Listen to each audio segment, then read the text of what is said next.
দেখুন shoulder pain এর অনেকগুলো কারণ হতে পারে। আমি আজকে একটা কারণ নিয়ে আলোচনা করব, সেটার নাম হচ্ছে ফ্রোজেন শোল্ডার এবং ফ্রোজেন শোল্ডারের কী কী আন্ডারলাইন কজেস থাকে। এক নম্বর আমি বলছি সেটা হচ্ছে ক্যাপসুলার টাইটনেস। অ্যাডহেসিভ ক্যাপসুলাইটিস বলে একটা সমস্যা হয়, যে সমস্যাটা প্রায় পেশেন্টদের হয়ে থাকে এবং এটা কিন্তু ফ্রোজেন শোল্ডারের ওয়ান অফ দ্য রিজন, যেটা ফ্রোজেন মানে শোল্ডারটাকে ফ্রিজ করে দেয়, শোল্ডারটাকে যাকে মুভমেন্টটাকে আটকে দেয়। আপনি হাত উপরে ওঠাতে চাইছেন কিন্তু পারছেন না, আপনি নর্মাল কাজ করতে চাইছেন কিন্তু করতে পারছেন না। তো কি হয় না, জেনারেলি শোল্ডার জয়েন্টের একটা ক্যাপসুল থাকে, সেই ক্যাপসুলটা হয়তো কোনো কারণে সেখানে ইনফ্ল্যামেশন আছে এবং সেটা খুব পরিমাণে টাইট হয়ে গেছে।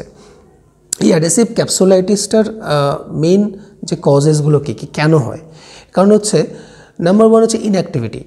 একজন পেশেন্ট তিনি রিটায়ারমেন্ট ধরুন রিটায়ার করেছেন, তো হঠাৎ করে দেখা গেল যে 6 মান্থের পরে তার এই অ্যাডহেসিভ ক্যাপসুলাইটিস হচ্ছে। খুব জেনারেল ব্যাপার, কারণ হচ্ছে উনি যখন কাজের মধ্যে ছিলেন in his or in her work, তখন ওনার অ্যাক্টিভিটি লেভেল বেটার ছিল, কিন্তু আফটার রিটায়ারমেন্ট ওনার অ্যাক্টিভিটি অনেকটা হলেও কমেছে, সেখানে শোল্ডার জয়েন্টের ফাংশন অনেকটা কমেছে। তখন দেখা যায় যে তাদের এই ফ্রোজেন শোল্ডার বা অ্যাডহেসিভ ক্যাপসুলাইটিসটা খুব বেশি পরিমাণে দেখা যায়, হঠাৎ করে ফ্রোজেন শোল্ডার হচ্ছে। এবং নাম্বার টু হচ্ছে ইমপ্রপার নিউট্রিশন।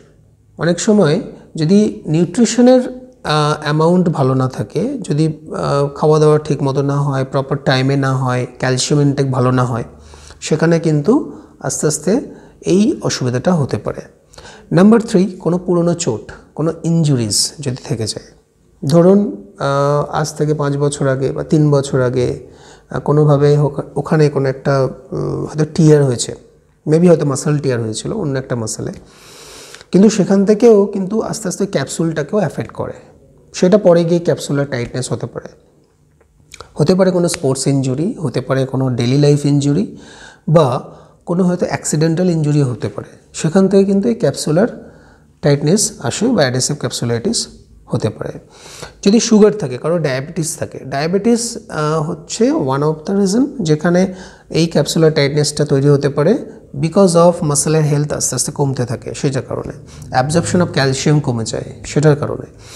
আচ্ছা, নাম্বার 5 হচ্ছে যদি কোনো পেশেন্টের ওভার অ্যাক্টিভ হয়, মানে খুব বেশি পরিমাণে অ্যাক্টিভিটি হচ্ছে, অযথাই হাতটাকে বারবার ইউজ করা, বেশি হেভি ওয়েট লিফট করা, এবং সেখান থেকে একটাই কাজ অনেকক্ষণ থেকে করা, যেমন কেউ কম্পিউটারে লং টাইম যদি কেউ কাজ করে, ল্যাপটপে ওয়ার্ক করছেন, সেখানে কি হচ্ছে হাতটা অনেকক্ষণ থেকে ফ্রিজ থাকছে, একই রকমভাবেই পজিশনে থাকছে, সেখানে কি হচ্ছে ক্যাপসুলটা আস্তে আস্তে একই পজিশনে থাকতে থাকতে পর long time maybe 7 hours 8 hours, তখন কী হয় আস্তে আস্তে ওটা টাইট হতে শুরু করে, সেখান থেকেই ক্যাপসুলাইটিস তৈরি হয়, অ্যাডহেসিভ ক্যাপসুলাইটিস। ওকে, সো এর সিমটমস কি? সিমটমস ফার্স্ট হচ্ছে প্রথমে ব্যথাটা ইন মুভমেন্টে হবে, মানে রেস্ট কন্ডিশনে অতটা বুঝতে পারবেন না। যখন আপনি মুভমেন্ট করতে যাচ্ছেন, ধরুন আপনি হাত উপরের সামনে একটা কিছু নিতে যাচ্ছেন, আপনি পেছনে আপনার ওয়ালেটটাকে নিতে যাচ্ছেন, আপনার হাতটা যাচ্ছেন, হঠাৎ করে আটকে যাচ্ছে এবং ব্যথা করছে।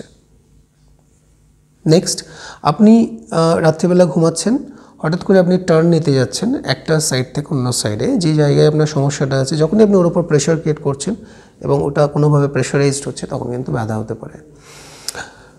নেক্সট সিমটম হচ্ছে আপনি ডেইলি লাইফে খুব একটা ফ্রি মুভমেন্ট করতে পারবেন না। আপনার আগের যে জায়গায় আপনি ধরুন আপনার সামনে একটা জায়গায় আপনি আপনার শার্টটাকে নিতে পারতেন, আপনি দেখছেন যে সেই শার্টটাকে আপনি নিতে পারছেন না, আপনাকে আরও বেশি চেষ্টা করতে হচ্ছে এবং হাতটা ওই জায়গায় পৌঁছাচ্ছে না।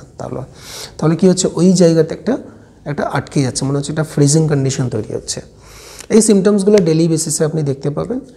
কিন্তু এর সমাধানটা কি? সমাধানটা হচ্ছে আপনি অবশ্যই যখনই এই কন্ডিশনসগুলো আস্তে আস্তে তৈরি হচ্ছে, আপনি বুঝে যান এবং সতর্ক হয়ে যান যে আপনার কিছু না হলেও ওখানে একটা ফ্রিজ কন্ডিশন তৈরি হচ্ছে, কোনো একটা টাইটনেস তৈরি হচ্ছে, সেটা মাসেল হতে পারে, কিন্তু ওটা অ্যাডহেসিভ ক্যাপসুলাইটিস কিনা সেটা কিন্তু আপনাকে কোনো কনসালটেন্টকেই দেখিয়েই ওটা বুঝতে হবে, সেটার চিকিৎসা পুরোপুরি আলাদা।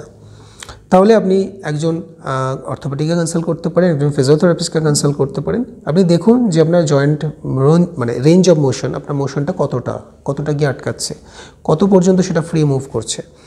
সেখানে উনি কিছু টেস্ট করবেন, আপনাকে কিছু যিনি অর্থোপেডিককে দেখালে আপনাকে মেডিসিনস দেবেন, ফিজিওথেরাপিস্টকে দেখালে উনি আপনাকে ডিফারেন্ট ট্রিটমেন্ট এবং টেকনিক্স ইউজ করে হয়তো হতে পারে যে আপনাকে ফার্স্ট টাইমেই হয়তো ক্যাপসুলটাকে রিলিজ করে দিতে পারেন, there is a lot of techniques হতে পারে।